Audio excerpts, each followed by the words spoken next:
SN. Mishra साहब का जो मर्डर हुआ है उसको लेकर के आप उनकी पत्नी का क्या कहना है और अब क्या आरोप लगा रही हैं?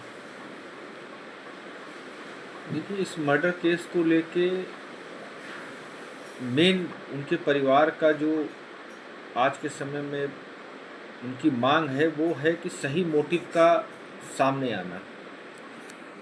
पुलिस ने जिस तरीके से इन्वेस्टिगेशन अभी किया है और जो बातें अभियुक्त की तरफ से निकल के सामने आई हैं, उसमें ये कहा गया है कि अभियुक्त चोरी करने की नीयत से गया था और अपने आप को बचाने या छिपाने की नीयत से उसने फायर किया और एस.एन. मिश्रा साहब की मृत्यु हो गई।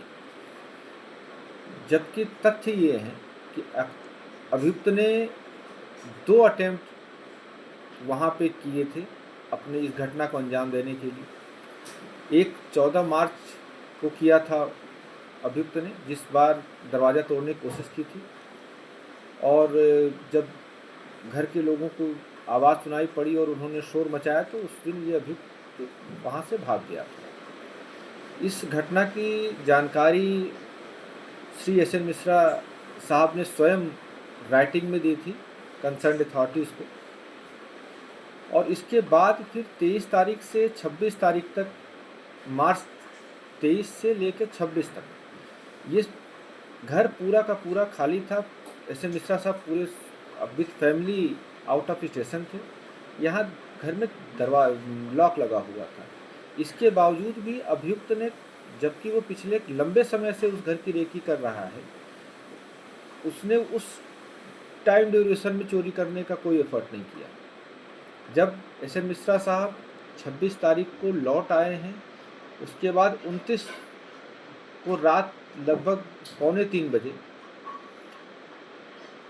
इसने फिर अटेम्प्ट किया है और सबसे पहले आकर मेन डोर बेल बजाई है उसने। और मेन डोर बेल बजाना एक गंभीर प्रश्न चिन्ह है पुलिस की अभी तक की थ्योरी पे कि क्या चोरी करने से पहले कोई भी अभियुक्त डोरबेल बजाएगा।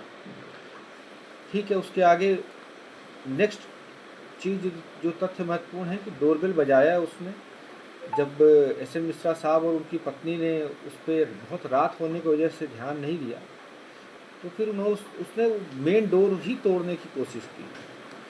और मेन डोर जब तोड़ रहा था तो उस आवाज़ को लेकर एस.एन. मिश्रा साहब और उनकी पत्नी देखने के लिए घर के पीछे की तरफ गए, और वहाँ पे ये अभियुक्त एक टारगेट लेके पिछले 3-4 मिनट से बिल्कुल साइलेंटली खड़ा था।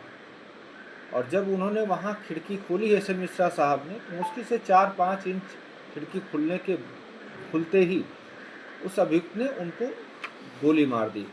जबकि अभियुक्त पे उस दौरान कोई ऐसा खतरा नहीं था कि उसको कोई पकड़ सकता हो, क्योंकि एस.एन. मिश्रा साहब घर के अंदर साइड में थे और ये थोड़ा उनसे बाहर आउटर साइड में था। और तो यानी ये कह सकते हैं खिड़की और दरवाजे बीच में थे। हाँ, खिड़की और दरवाज़ों की दूरी, मतलब वो एक खिड़की की दूसरी तरफ वो था और एस.एन. मिश्रा साहब दूसरी खिड़की के अंदर साइड में थे। तो ऐसे भी उसको पकड़ पाना या कुछ कर पाना वो बहुत मुश्किल चीज़ थी। उसके बावजूद भी उसने बिना मौका गंवाए, मतलब विदिन सेकेंड उसने उनको टारगेट किया और एक फायर में ही उन्होंने उनको ऐसा घाव दिया जिससे उनकी डेथ हुई। अच्छा, ये भी बताया जा रहा है कि सीसीटीवी में वो बहुत टहलते हुए आराम से गया, यानी कि हाँ, अगर उसका बिल्कुल मोटिव चोरी करना था, हत्या ये करना चीज़ था। बिल्कुल सामने है, पुलिस एविडेंस में भी है, रिकॉर्डिंग में भी है कि वो इस हत्या करने के बाद उसके अंदर कोई भी घबराहट या कोई भी जल्दीबाजी नहीं दिखी है। वो बिल्कुल आराम से टहलते हुए वहाँ से चला गया है। अच्छा, एक चीज़